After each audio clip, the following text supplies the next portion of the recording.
শক্তিস্বরূপিণী প্রকৃতি প্রতি বছর ঋতুমতী হন এই সময়। কামাখ্যা মন্দিরের জল লাল হয়ে যায় কেন?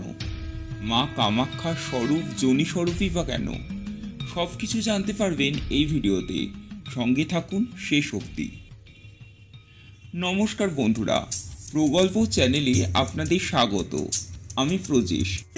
আজ আমি আপনাদের সাথে ভাগ করে নেব যোনি স্বরূপিণী দেবী কামাখ্যা আর অম্বুবাচীর কথা।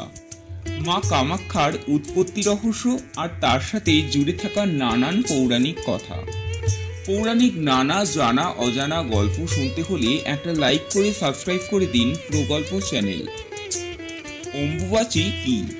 সনাতন ধর্মে প্রকৃতিকে আদ্যা শক্তির ব্যক্ত রূপ মানা হয়। বছরের এই সময় গ্রীষ্মের প্রচণ্ড দাবদাহের পরে বর্ষার প্রথম বর্ষণে ধরিত্রী ঋতুমতী হন।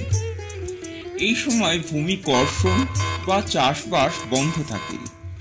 আষাঢ় মাসের 7 তারিখ থেকে 3 দিন সকল মাঙ্গলিক ক্রিয়াকলাপ বন্ধ থাকে। চতুর্থ দিনে অম্বুবাচীর নিবৃত্তি হয়। একমাত্র পুরীর জগন্নাথ ধামে অম্বুবাচীর নিয়ম চলে না। সে গল্প শুনতে হলে কমেন্ট করে জানাবেন, অন্য আরেকটি ভিডিওতে নিয়ে আসবো সেই গল্প। আসামে অবস্থিত শক্তিপীঠ কামাখ্যায় এই দিন বিশাল মেলা বসে। 51 শক্তিপীঠের মধ্যে সবচেয়ে প্রাচীন ও সবচেয়ে রহস্যময় মন্দির এই কামাখ্যা। তন্ত্রসাধকরা সমবেত হন কঠিন সাধনার জন্য।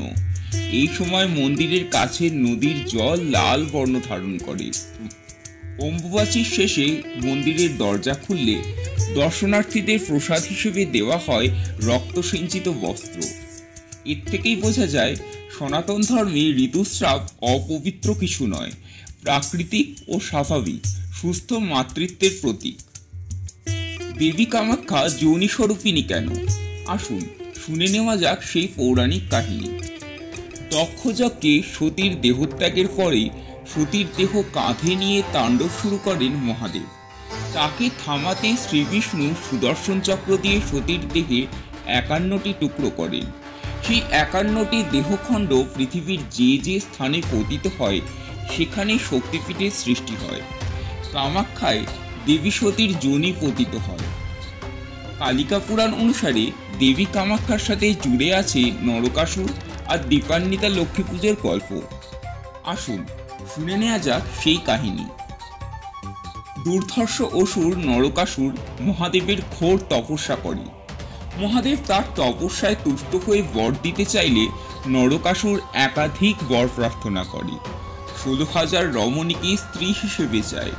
শ্রী তথা দেবী লক্ষ্মীর সহচর্য আমৃত্যু, এক কথায় দেবী লক্ষ্মীকে বন্দি করতে চায়।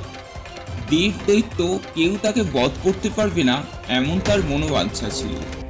একমাত্র নিজের মৃত্যুকে কামনা করলে তবেই নরকাসুরের মৃত্যু হবে, এই ছিল তার কাঙ্ক্ষিত বর।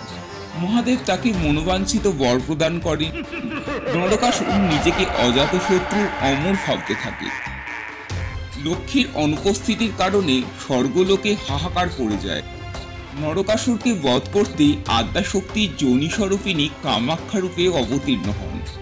সিংহের পিঠে শায়িত সবরূপী শিবের নাভিপদ্মের উপর যোনি স্বরূপিণী দেবী কামাখ্যা অপূর্ব রূপে বিরাজ করেন। দেবী কামাখ্যার রূপ ও শক্তির বিবরণ শুনে নরকাসুর তৎক্ষণাৎ দেবী কামাখ্যাকে কামনা করে।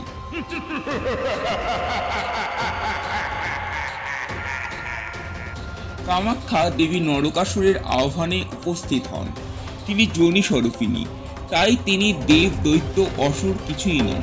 তার হাতে মৃত্যুই নিয়তি নরকাসুরের, আর সেই মৃত্যুকেই কামনা করেছিল মদান্ধ নরকাসুর। দেবী কামাখ্যা নরকাসুরকে বধ করেন। নরকাসুর বধের উপলক্ষে কালী পুজোর আগের দিন নরক চতুর্দশী পালিত হয়।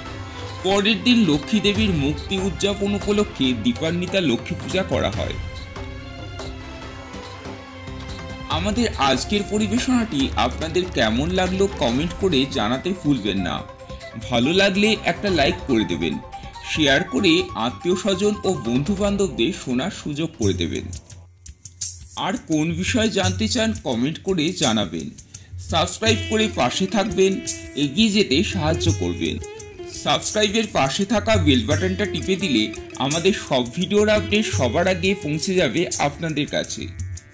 আবার আসবো অন্য কোনো দিন, অন্য কোনো গল্প নিয়ে। ততক্ষণের জন্য ভালো থাকবেন।